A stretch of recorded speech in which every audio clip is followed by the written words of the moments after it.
All right, in this video, I'm going to show you exactly how to optimize your Google Ads account and get at least 2 times more ROI.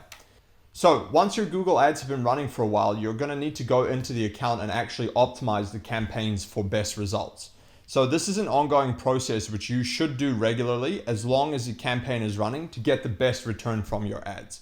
Now, I'm going to show you the exact process that I actually use to optimize Google Ads accounts and make sure that they get from 10 to 15% conversion rates consistently, sometimes even higher than that. So why you should even listen to me.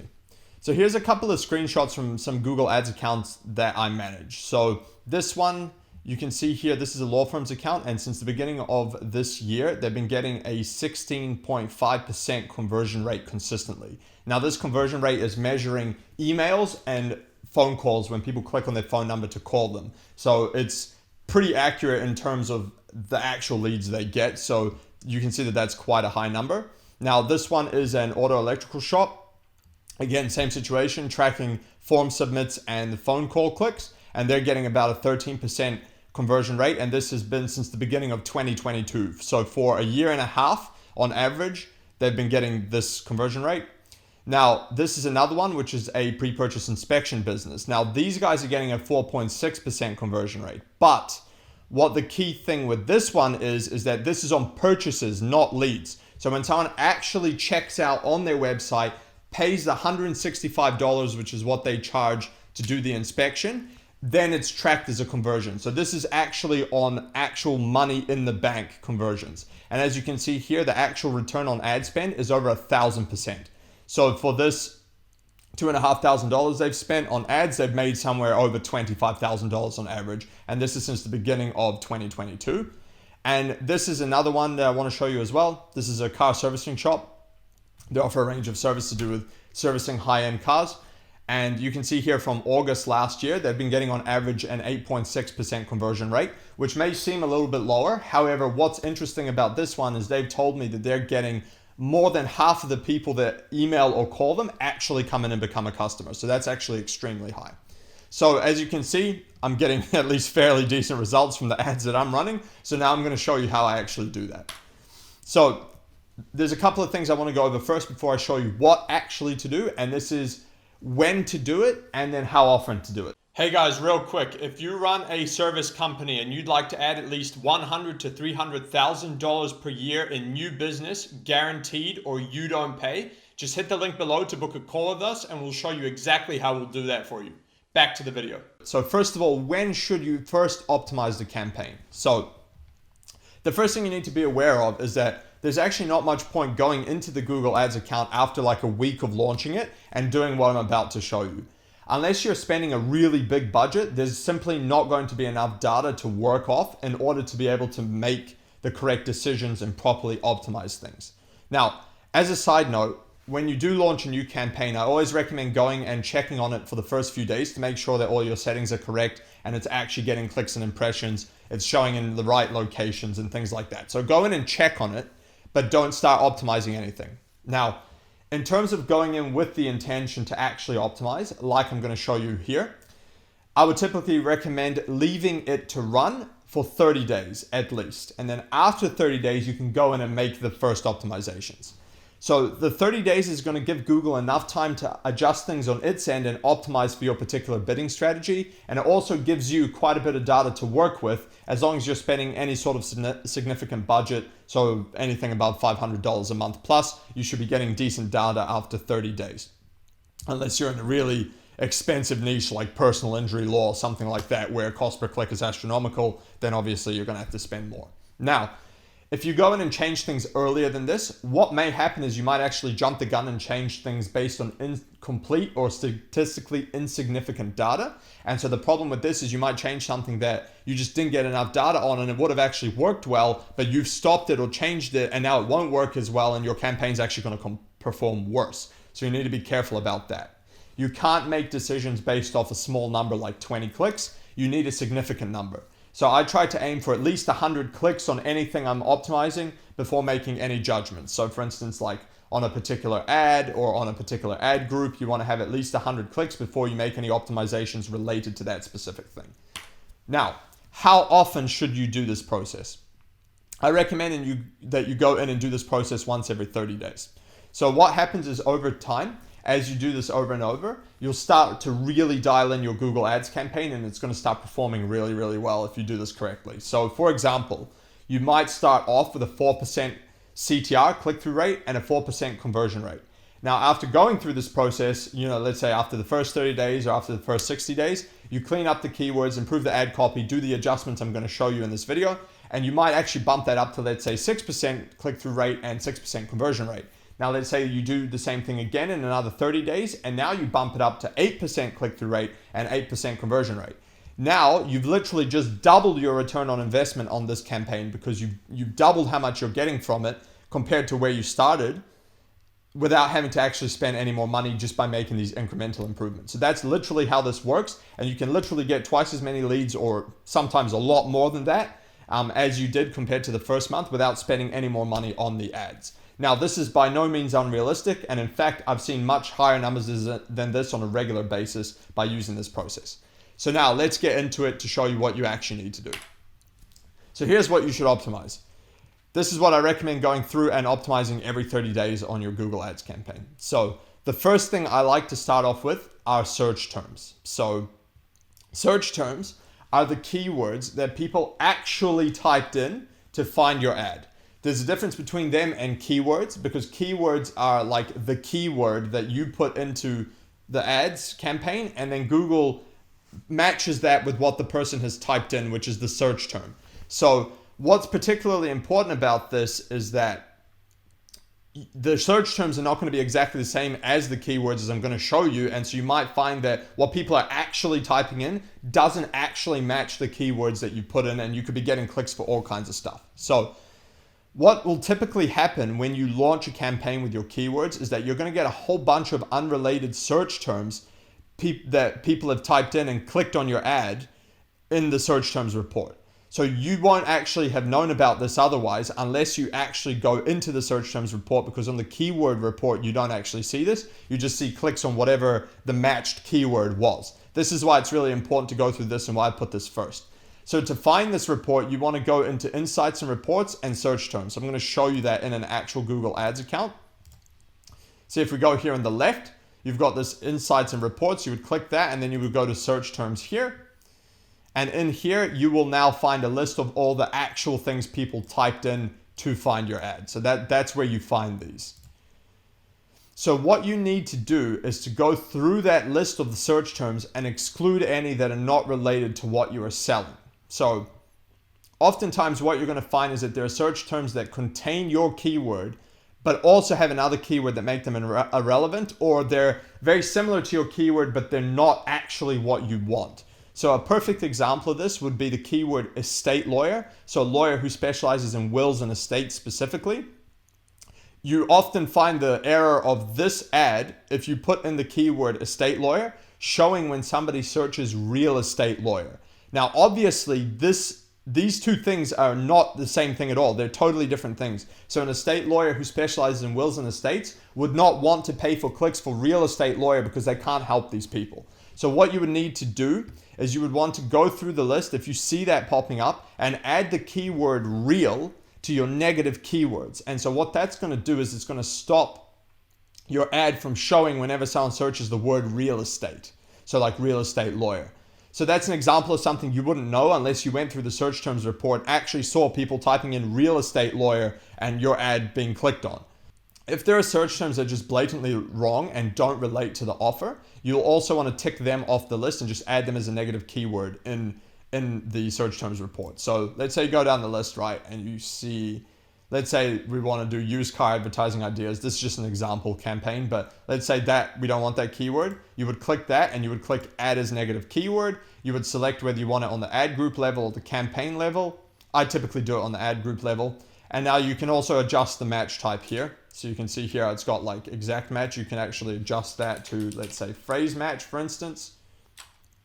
And then you can hit save and add that as a negative keyword. And so you would just go down this list. You can tick more than one at a time. So let's say, for instance, I tick a bunch of them, right?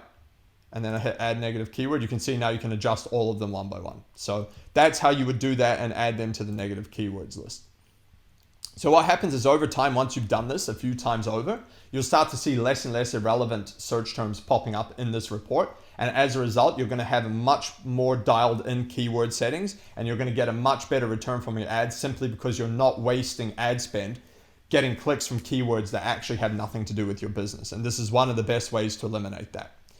Now, the next thing I like to do is to go into the keywords, the actual keywords this time, and see which are performing well and which are not. So what you're going to find as you run your campaign is that some keywords tend to bring a lot more results than others, and others just don't, even if they might be very, very similar. Now, here's an example of exactly that from an ad account that I manage. So I've just taken a screenshot to show you this example. So you can see here, right, that in the cost per conversion column, this is the column I highlighted. This basically means how much it costs on this particular keyword to get a lead in this case, right? Or a conversion. So what you can see here is that most of these keywords are almost identical. We've got auto electrician Auckland, auto electrical Auckland, auto electrical West Auckland, auto electrician West Auckland, auto electrical Henderson, and car electrician Auckland. These are almost the exact same keyword, right? Quite frankly, if you had just put auto electrician Auckland in broad match, it would probably pick all these up in one hit. Now, the thing is though, you can see here that some of them are getting conversions for around $6 to $7. For example, this one here and this one here, $6 to $7. And then one of them, which is auto electrical Auckland, is costing $31 per conversion, which is 5 times as more expensive as some of these ones. So you see the problem here? With this particular keyword, it literally costs us 5 times more to get a conversion than it does with some of these other ones. Or in this case, let's say with this one, it's 3 times more expensive, even on that one, and this one's not the best performing one. So what you would want to do in this case is, because this one costs so much more, you would pause this keyword to stop it from showing, because instead of paying $31 per conversion, you're better off putting your money into one of these other keywords and paying less per conversion to get more conversions. So that's why you would go through and pause these ones that don't work as well. Now, what you would also want to do is pause ones that are getting 0 conversion. So if you find that you're getting a lot of clicks on some keyword, it's spending a lot of money, but you're getting 0 conversions, and let's say you've had like 100 clicks on that particular keyword and it's had no conversions, you would want to pause that as well. So you would just click that green button and then just hit pause. Like it'll show up pause, and you just press pause and it would pause it, and then it would look like this here. That's how you would do that. Now, another thing to note on this report as well is how most of the conversions are actually coming through this one keyword here. You see that? 47 conversions have come through that specific keyword, and it's actually a good cost per conversion as well. So one thing to note with this is, one of the reasons why this happens is because that keyword will be picking up a lot of the different variations that show up in the search terms report, and they'll be being attributed to that keyword. So for instance, if you were to pause that keyword, what you would probably find is that a lot of the search terms would still come through one of the other keywords as well. So that's just one thing to note. If you pause a keyword and another one starts performing very differently, that's probably why that happened. Yeah, so you just want to keep that in mind. But since the cost per conversion on this one is actually one of the lowest here, and it's getting the most conversions, we'll just leave that one running, because obviously this is a popular keyword and it's performing well, so you would just leave that one going. Now, the next thing you want to start optimizing is the ad copy itself. So I like to go through the ads themselves and actually see which ad is getting the most clicks and which is getting the most conversions. Now, what you need to decide when optimizing the ads is what you're actually optimizing for, because there's a big difference between optimizing for click-through rate and optimizing for the highest conversion rate. And I'm going to give you an example here. Now, I've just blurred out the ads for obviously anonymity's sake. I don't want to exactly give away whose ad account this is. However, we can see the statistics here, and that's what's important. So if we take a look at this screenshot, right, what you can see here is that this second ad is getting the highest click-through rate, which is 9.15%, okay, compared to the others, which are about 5, about 6, and about 7%. However, this is also the lowest converting ad of all of them. You can see here that the conversion rate on this one is 10% versus the other ones, which are getting 20%, 17%, and 12%. And on this one, the cost per conversion is actually the highest, which is $16, which is actually twice as much as the ad below it, which is actually only $8 per conversion. So this ad is getting the highest click-through rate, but the worst conversion rate, and it's actually the worst performing ad here in terms of conversions and pure return on investment on this ad account. So if you were optimizing purely for click-through rate, what would happen is you would probably pause this one, which is actually the best performing ad because it's got the lowest click-through rate, but it's got the best conversion rate by far. And it's actually getting a good amount of conversions too. It's not like it's some anomaly or anything. So this is why you have to make sure what you're actually optimizing for and if you want click-through rate or conversions. Now, most of my clients' end goals for these campaigns is to get as many leads or sales as possible. So personally, I always prioritize conversions. I can't really think of any instance where you would prioritize click-through rate over conversion rate unless you're just not tracking conversions for whatever reason, or you or the client just want as many people as possible on the website. Then you could just optimize for click-through rate. But otherwise, I would always focus on the conversion rate and the cost per conversion because that's really the key metric here. How much does it cost to get a sale or get a lead, which then turns into a customer, right? So in this case, what I would do is I would actually pause the ad with the highest click-through rate because it's got the worst conversion rate. And then what I would do is I would duplicate this ad, which is the highest performing one in my opinion, but with the worst conversion rate. I would duplicate that ad and make a new ad. And then I would put in some variation of that ad, probably coming from this performing ad because this one's good in between.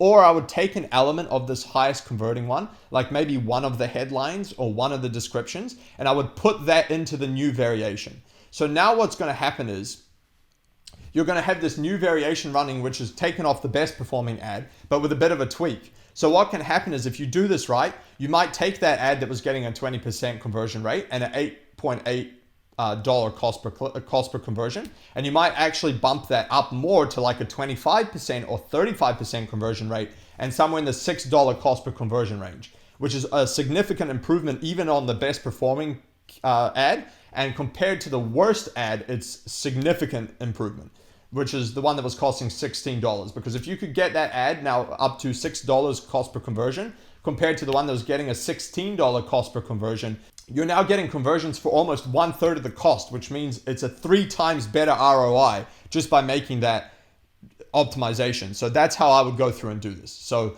basically, you want to take the best performing ad. You need to decide on what the metric for best performing is. Take the best performing ad, duplicate it, and create some kind of variation to test against the original ad and see if you can improve it more. If that one doesn't work, you can pause that. You can duplicate the original ad again, but make a different variation and then see if that performs well. Now, I would also recommend pausing your worst performing ads so that you're not wasting any more money showing on the ones that are getting the worst results and rather put that money towards the ones that get the best results, right?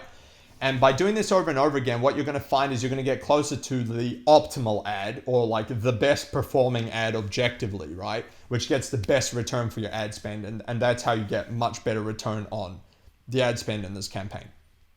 Now, the next thing to optimize is the conversion rate, and this will be on the landing page side. So like once you're getting a good click-through rate on the ads and some of the ads are actually getting conversions, then you can go and optimize the conversion rate of the actual landing page. Now, if you're getting a good click-through rate, but none of your ads are getting conversions at all, or very, very low conversions and a very high cost per conversion that makes it unprofitable, this often means that there's something wrong with your landing page and you need to go through and figure out what it is. So what a good conversion rate means is going to depend on many different factors and obviously what that translates to in terms of cost per conversion and whether it's profitable for you. But in my experience, so that you can know what to expect, for a service business, to get a lead is typically about 5% conversion rate at the low end. You should be at least getting 5% for a lead. Lead meaning like someone clicked on the phone number to call them or they submitted a form. And for e-com stores, typically for a purchase, about 1 to 2% is decent. Any lower than that, you should really be trying to optimize your ads. I mean, even higher, you should try and get as high as possible. But if it's lower than 1 to 2% for an e-com purchase, or if it's lower than 5% for a lead on a service business, you really need to look in the ads and see what's wrong with it. So typically that will be on the landing page. So what this means is if you're getting a good CTR on the ads, so people are actually clicking them, but you're getting low or no conversions, it means that people like your ads. So there's something good in the ad, but then once they land on your landing page, they don't like what they see and they leave. So you need to figure out what's exactly causing the problem. Now, here are the most common issues that I find for low conversion rates on landing pages. So I'm going to go through this list and explain them each. So the first one is unclear call to action, and this is a very common one, otherwise known as a CTA, call to action. And basically what this means is people don't know what action you want them to take, and then therefore they don't take any action at all and they just leave. So for instance, if you send them to a landing page, it doesn't have a form or it doesn't have a phone number, it doesn't have your contact details on it, people are not going to know what to do or where to contact you, and so they're just not going to contact you, and that's how you end up with a very low conversion rate. This one is one of the worst culprits I see overall, so I would probably focus on that one. Now, another one is if the landing page doesn't actually match the ad copy or the search intent of the keyword. So when people land on the landing page, they don't find what they thought they were going to get when they click the ad. So a perfect example of this is when people have a really good ad and they send people to the home page of the website. Then people land on the home page, the ad was like estate lawyer, and then they land on the home page and it's just like a generic page about law firms or the law firm. They don't see anything about estate law, and then that just really puts them off because it's not what they were looking for, and they leave as a result. So that's a perfect example of that. You need to make sure that the actual landing page matches the search intent of the ad and what your ad actually said, so that's all on the same topic. I have a whole thing about that in search intent. I've got a video I'm going to link below this. If you don't know what I'm talking about here, go watch that video. I explained that very, very clearly so that you'll understand that process. Now, the next thing is that the website is actually slow to load, so that people get impatient and they leave. Now that can be a big one as well. If the website takes more than like 4 or 5 seconds to load, a significant chunk of your users are actually going to drop off. So you need to make sure that your website's loading quickly, and if it's not, you need to optimize whatever needs to be done to make that happen. Now, the next one is the landing page, the headline on the landing page is not relevant or it's not good and it turns people away. What you have to remember is when people land on the landing page, the first thing they typically see is the big headline at the top. So that big headline needs to give them exactly what they were looking for and basically convince them to keep reading on the page. If it doesn't do a good job or it puts them off for some reason, they're just going to leave and they're not even going to look at anything else. So the headline is a very significant part of the landing page you need to get right. And if you're getting a very low conversion rate, you might want to look at testing a different headline and see what kind of results you actually get as a result. Now, the next thing is the copy, which is the actual writing on the page itself. Doesn't do a good job of selling the product or service properly, or has something in it that puts people off, or is just not well written. Like if it's a big block of text with no spaces, it's hard to read. That can also be a problem. It might just be written very badly. It might just not give all the information the person wants, whatever the case might be. But typically that is also a big factor. You need to make sure that you have really good information that actually addresses what they're looking for. Now, the next one is that the landing page doesn't actually answer all the questions or give all the information that somebody would need to make the buying decision to either buy the thing or contact you to use your service. And so they'll just go elsewhere if they don't find the information. So you want to make sure that you answer every potential question that somebody might have so that they actually know what they're getting, and then they're more likely to buy from you. The next one is that the website is just simply not optimized for mobile. So they open up mobile, it doesn't display correctly, or things are broken, they don't work and they can't use it. Someone's just going to leave immediately. So you need to make sure that your website is actually optimized for mobile and they can use it, and like the forms work and everything else as well. So always make sure of that. Now, the next one is that it's not clear what the landing page is actually offering. So if it's very vague or the content's not good, it kind of ties in with what I was saying earlier, but if it's actually just not very clear what you're selling them, then they're just not going to contact you or buy it. So you need to make sure it's very, very clear what you're actually offering to these people. Now, the next one is that there's actually an error on the website and the site is literally not working correctly. So there's been a few times where I've actually clicked people's ads and I just get an error page. Like it literally just says like the website is down, or there's an SSL error, or whatever. There could be multiple errors. Just check that the page you're actually sending people to is not an error. It's not a 404 page. You don't have any issue on the website and it's actually working. This can be a problem. And then the last one on this list is that the conversion tracking has not actually been set up correctly, or it's just not working for some reason. I have seen instances where this can happen. Maybe it's in GA4 and Google Tag Manager, it's not been properly set up, or it's not properly linked to the Google Ads account, and then therefore the Google Ads account can't track the conversions properly. If you're getting absolutely zero conversions at all, or like way less than you thought you should, you want to check whether the setup has actually been done correctly. So you need to go through and do that. So basically, this is obviously a very big topic. I could make a whole video on how to optimize your landing page, and I actually have. So if you want to know more about how to make a good landing page and the process that I use and the exact template that I use to make landing pages, I'm going to put a link in the description. I'll also put the little tag up here so you can click that and watch that video, and I'm going to explain to you how to go making a good landing page which is what I use to convert 10 to 15% plus on average. But other than that, you would need to go through all these points that I've listed here and go on your landing page and figure out exactly what the problem is and fix it. Like that's really all it is. And sometimes this will involve testing different variations of your landing page to see what works and what doesn't. So if it's just not performing, no matter what you do, just make another variation similar to how I said to do the ads. Make another variation and try and see if that one works better, and just keep going until something works. Something eventually will have to work, basically.